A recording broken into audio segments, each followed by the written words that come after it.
Touch of Exploitation. He's called the Dimension Predator, and his main skill is Touch of Exploitation.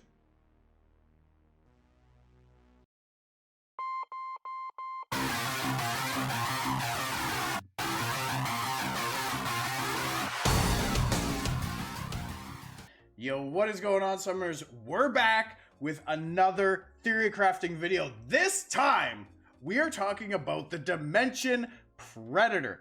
This is a once-a-month boss. So, we're not going to be doing this content a lot, right? You get to beat this guy once, okay? I've already talked about the best way to kind of approach looking at the runes and deciding which runes you're going to take as a reward. You can actually do that before you even fight the boss. Look at your monster box, look at your rune box and see what holes do you have, what you need most, what's going to benefit your account the most. Make your decision before you even go in and fight this boss. Having said that, you guys, because of this boss introduces a mechanic that we have never seen in this game before. It's been discussed as something that would be cool as maybe like a special league type thing, to have monsters with more baseline stats, just to really take away, you know, rune quality or RNG as a factor in PvP, at least in a certain PvP environment, to promote really much just players' skill and abilities with monsters and their knowledge of monsters. That is what this boss is all about. As you can see from the pictures of on the left side here, you've got an early game Lucian. On the right side, you've got a later game Lucian. Neither one's 100% crit rate, so they're all to me. But you look down below, and you see that when you go into this dimensional hole boss, that the base stats are multiplied by a flat 10, but the rune bonuses are not touched at all for the green bonuses. However, those bottom four stats, crit rate, crit damage, resistance, and accuracy, are still only acquired through the runes. So those are actually going to be really, really important stats to rune for in this boss. I would go as far to say right now that regardless of if it's an attack unit you're bringing, a support unit you're bringing, or even a straight up healer you're bringing, crit damage is going to be the rune in slot 4 that you are going after, and you're going to want to fish for as much crit rate, resistance, and accuracy as you can. So all those runes that are just terrible efficiency that might have some speed on there, you're like, oh man, I got this double roll 17 speed violent rune, but it's got crit rate, resistance, and accuracy on it. I'm never going to use that, but I can't get rid of it because it's got 17 accuracy, and it was a purple rune, so I'm never going to re-up it. Like, guess what? You now have a place to use that rune. The stipulation is the boss goes into the different dimensional holes, and we have to abide by that dimension's monster rules. So the first time he's going to show up in KARZHAN, where you can only use 4-star units or below, no nat 5s, okay? So that is when we're fighting this boss for the first time. That is going to be the standard, okay? That's going to be the rule we have to follow and work around, is we can only do 4-star units in this dungeon the first time. The next one, when he goes on to Lumel, we'll only be able to use a single element. I kind of laughed during the presentation because the developer said they're doing this because they want to take away rune diversity from players and make this something that's challenging for everybody equally. But monster box and options within your monster box are still going to be extremely important. And for earlier game players, they're going to be very much behind the challenge of you need to summon more. Okay, so in a way, this still very much promotes not super early games players being able to do it, or certainly not. They won't have as easy as a time if they don't have as a diverse monster box as other players. Also, you're gonna want your units to be 6-star level 40, okay? Because the base stats are multiplied by 10. Taking in a 5-star level 1 unit or a max 4-star unit or something, the base stats are going to be so low when they're multiplied by 10, aren't going to be anywhere near compared to this. And this is obviously the kind of the standard. This is the baseline that you're going to need to be able to hold your own against this boss. Otherwise, you're probably just going to get one-shotted. and probably never get a turn. So that's going to be an important factor as well. This is why in a previous video I mentioned, as of right now, don't spend your energy farming B10 dungeons. Use it to farm fodder so that you're ready to 6-star units once some teams have kind of been put together by the community on how to clear this, okay? If you're in that position where you do not have a diverse monster box, where you do not have a lot of 6-stars, but you want to have a chance at clearing this content, spend your energy right now leveling up fodder so that you're ready in a position to 6-star units when you know what units you need to 6-star. All right. So this boss, he has some really unique effects because of everything I just described as well. Because this is a once a month boss, for a lot of you guys, if you're not like late game and have a ton of mana, you could do this boss on free rune removal. I know it's one day. I know, you know, most of us, myself included, I almost never get to do anything on FRR because I'm so busy with real life stuff. But if you guys have the time, if you can make the time and kind of pick a team ahead of time of what you're going to do, you could go on FRR, put all the runes that you need to put on to your team, do the boss, and then take those runes and put them back on your other units without having to spend any mana. This is a really good possibility, especially for theory crafting stuff. If you need to test teams out, you could do it with no mana cost. We don't know if there's going to be a test mode for this boss yet. Okay, test mode is very consistent throughout the dimensional hole being a thing because the dimensional energy is so premium and expensive. However, this boss is kind of unique above and beyond all of that. So I honestly, I see it going either way. It's up in the air right now if we're going to have a test mode available for this boss or not. I'm actually leaning towards a no because it puts a little bit more emphasis on the challenge of dealing with this boss, right? If you have a test mode on and you can go in and keep just trying this guy until, again, you have to manual this content. You cannot auto this content. But if you can come up with a team that you can reliably, safely, confidently clear this boss with manually, then you just turn off test mode, go in, fight him for real, done deal.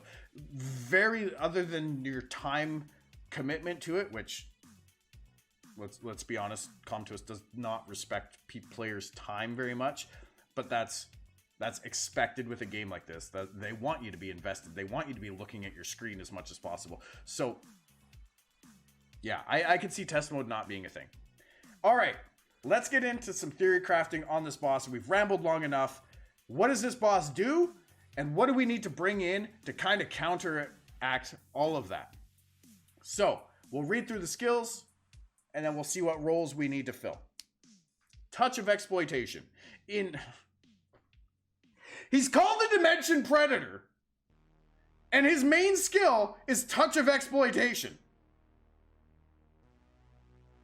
I don't know about you guys, but I don't think that's going to fly super well with all the things that are going down within the streaming community, in the content creation community, the gaming industry right now. That seems just so wrong.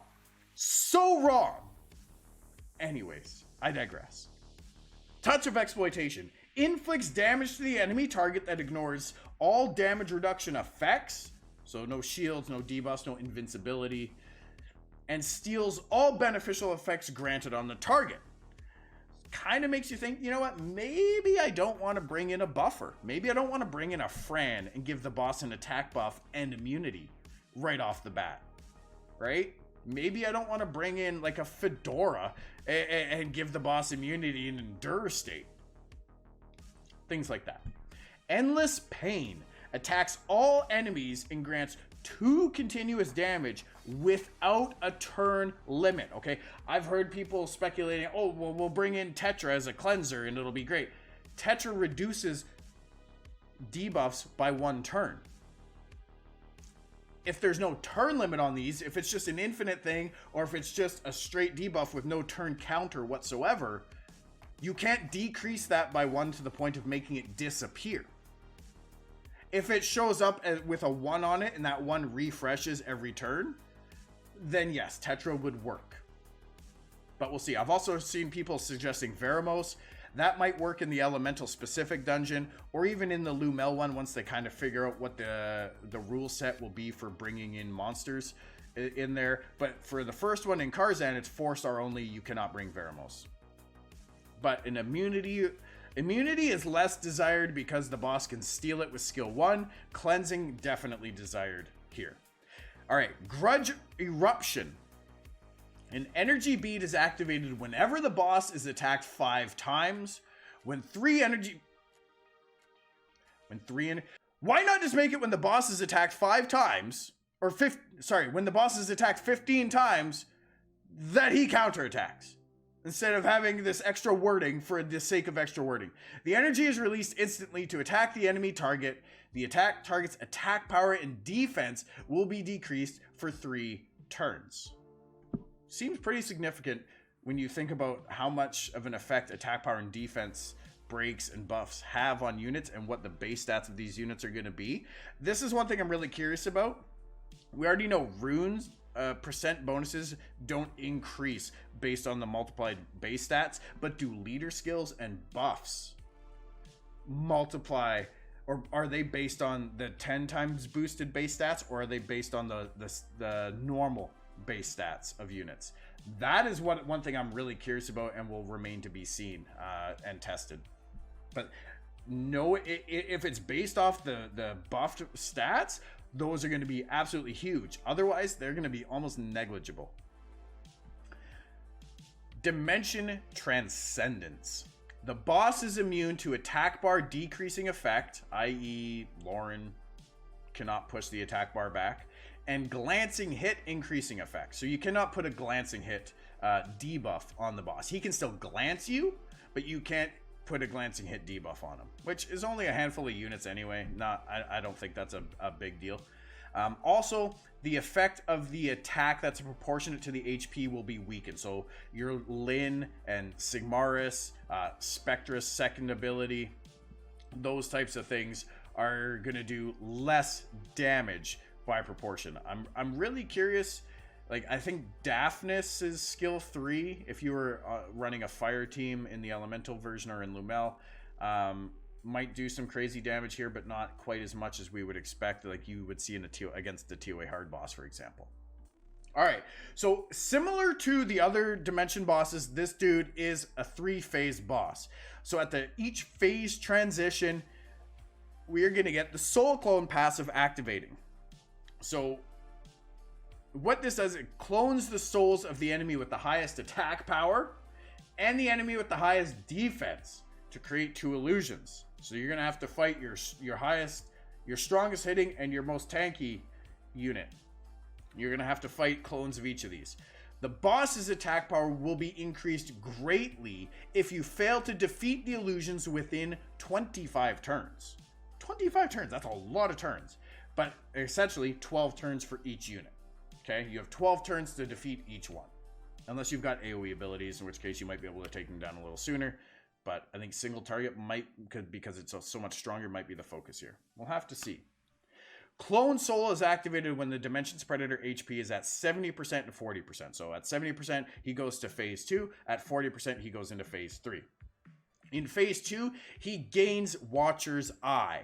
An active ability attacks all enemies and monitors all enemies for 1 turn. If an enemy gets a turn while being monitored, steals 10% of the target's HP. So I'm curious to know if Monitor is going to be a debuff that is placed on the enemy. Like a life drain effect placed on the enemy. Now, obviously, you do not want the boss to benefit from this. 10% of your entire team's HP, that's 50% HP between your units. That's a lot. When you look at what these base stats are, right, that's like 10,000 HP per unit. Like, the boss could gain 50,000 HP just as soon as your entire team takes a turn. So either you're going to want to be able to cleanse this, assuming it's a debuff, and obviously your cleanser is going to give the boss 10%. Any unit that moves before your cleanser is going to give the boss 10%. Or better yet, you're going to want a heal block debuff on the boss.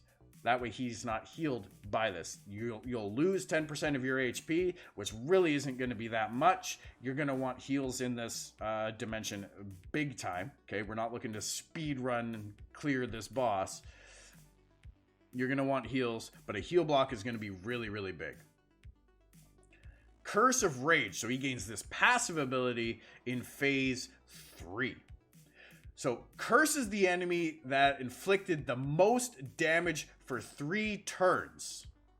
The cursed enemy will inflict 2 times damage on the boss, but is guaranteed to be defeated when the curse ends. The curse will be put on another enemy for 3 turns when the cursed target is defeated.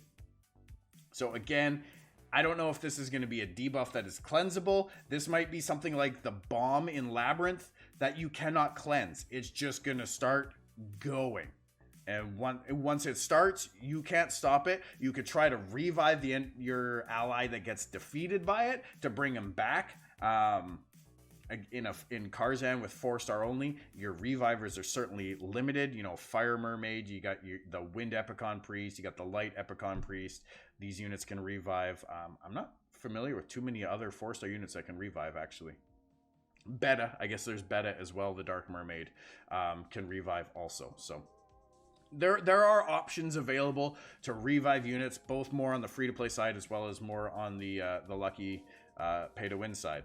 I say pay-to-win, it's LD 4-star. I mean, depending how long you've been playing the game, most people probably have at least 1 or 2 LD 4-stars. Whether or not they're good or non-Hall of Heroes or not, that's a whole other point. Anyways, so that's a thing. So you need to be wary because it's going to go on the unit that does the most damage first off, and then it's just going to cascade through your team from there. That unit is going to deal a lot of extra damage. Now the boss is at 40% HP at this point, so dealing crazy increased damage with your best unit you should be able to put the boss into a really, really tough position. The biggest challenge is that you're going to have 2 clones to deal with at the start of this. Okay? And being that this is a passive, I assume the curse is going to come out right at the start of phase 3, along with the 2 clones. So you have to beat the 2 clones.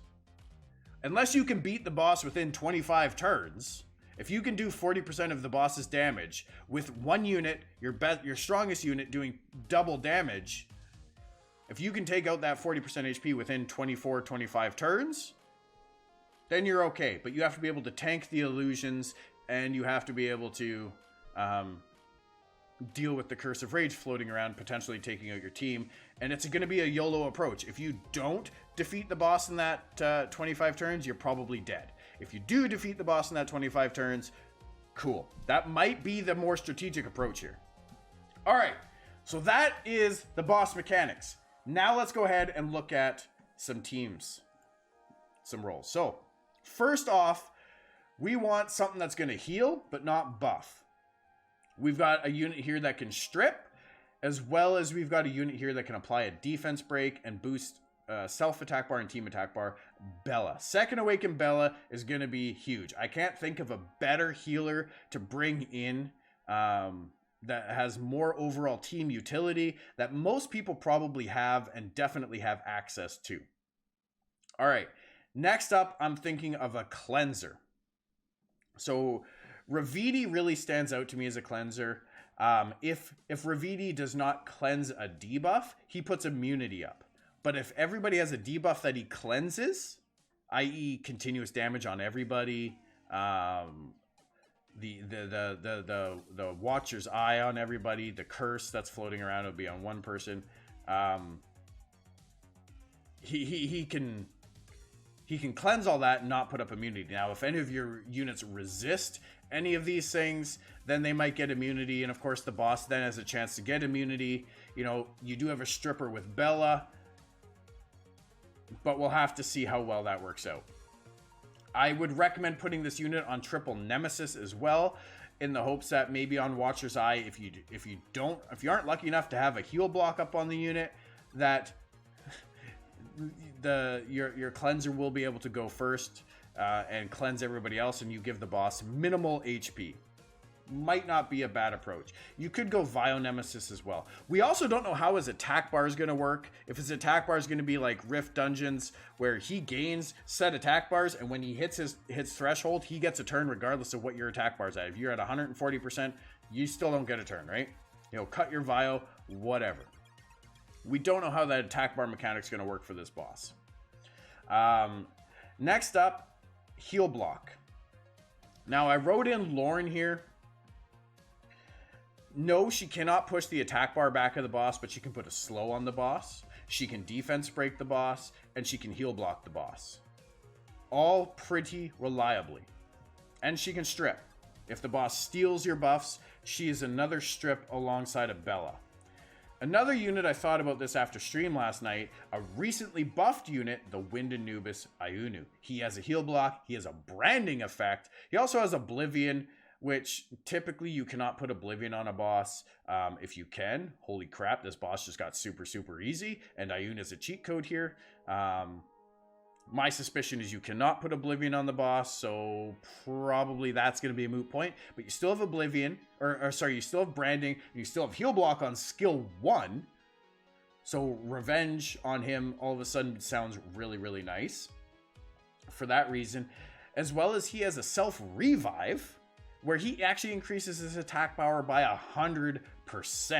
Which, considering these base stats, is going to be absolutely huge. And he's going to become your big damage dealer, your high attacker. So he's going to be one of the clones you have to fight, which could kind of suck. He's also going to do crazy, crazy damage by phase 3 if he's died already. It'll be interesting to see if he gains his passive stacks through his self-revive as a clone. I suspect not, but you might have to kill him twice there. So be wary of that. I'm personally leaning towards Ayunu being king shit here. We'll have to test it out and see. If he doesn't turn out to be super great, I think Lauren is a good backup. Even if you can't manipulate attack bar, you can still slow him and heal block and defense break. Now, we got Bella for defense break. My next two, Crow and Roke, Second Awaken. They have defense breaks on there as well. Crow has a lot of damage capability, also has a branding effect. Roke has team ups to just do crazy, crazy things. Naomi could be a potential replacement in here for Second Awaken Crow because you don't have to rune on a lot of crit rate. You can really focus just crit damage on her as long as you got a debuff on the boss, and she should do crazy, crazy damage. Like, imagine being able to put 250% crit damage on a unit because you don't have to care about any of the other stats on her. And she's going to do just nutty, nutty damage with these base stats on this boss. So Naomi could actually, she's the Second Awakened Wind Martial Cat. She could be super crazy here. And of course, twins are a possibility as well. I mean, twins are twins. Shayna, or sorry, not Shayna. Sabrina and Talia would probably be the ones that you would lean towards because they synergize for high damage the best. Martina could be a replacement for Sabrina as well because of her passive ability, but she's a little bit more premium than Sabrina is. So that's kind of my thoughts on this. Now, as far as runes go, obviously runes that just provide stats aren't going to be super desirable, like Fatal, Swift, Energy, Guard, those types of things aren't going to be super beneficial. You're going to want to look at runes that provide either the bottom 4 stats, so resistance, accuracy, crit rate, crit damage, or violent to give yourself extra turns. Violent's really going to depend on how the skill mechanic or how the attack bar mechanic of this boss works. If it's like Rift Dungeons or Rift Beasts where the boss just gains attack bar, and once he hits kind of a skill threshold, once he hits a certain point in the attack bar, he gets a turn regardless of your positioning. You're not going to want violent. You're going to want unit runes that build the other stats. You know, Nemesis is going to give you extra turns. Revenge is going to give you extra damage. Things like that. The other aspect of this is going to be speed tuning. It's going to be really hard to speed tune when your speed is multiplied by 10, right? Like, you've got Lucian here with 103 base speed. Let's say you've got a unit with 110 base speed. That's now going to be 1100 speed he's going to have. That's a 70 speed gap that you have to account for. So you might have to rune for a lot of speed to try and speed tune a team accordingly. Again, you guys can do this on free rune removal and play around with it that way. But turn order, I think, is definitely going to be something you do want to try and focus on. But rage sets are going to be huge in here. I think Nemesis, the team buff sets for resistance and accuracy are going to be really strong. Blade runes are going to be really strong. Revenge runes are going to be really strong. So focus on those bottom 4 stats, and you're going to get way more value than you will by focusing on the top 4. You'll gain some of the top 4 stats just inherently. It is the way it is. But the bottom 4 stats are going to be far more important. You know, if you've got accuracy or resistance slot 6 runes, they're going to provide far more value than an HP or an attack percent slot 6 will, right? These are the things we have to look at. Anyways, you guys, this video's gone on way longer than I expected it to. Let me know what you guys think about this boss, what you guys are thinking in terms of teams to bring in, and you know, I'm hoping that the roles that we kind of put in here will kind of help. I really like Ayunu here because he's not only a heal blocker utility unit, but he also brings a lot of damage. He's probably going to be one of your hardest hitting damage dealers in this team if he's runed well. So let me know what you guys are thinking for your teams in the comments down below. I'm really curious. This is going to be one of those types of bosses where the community really comes together to come up with some really good teams. And there's definitely not just going to be one size fits all. There's going to be many flavors of teams to beat this boss. I want to know what you guys think. Be sure to like the video. Drop me a subscribe on the channel. And as always, you guys, happy summoning.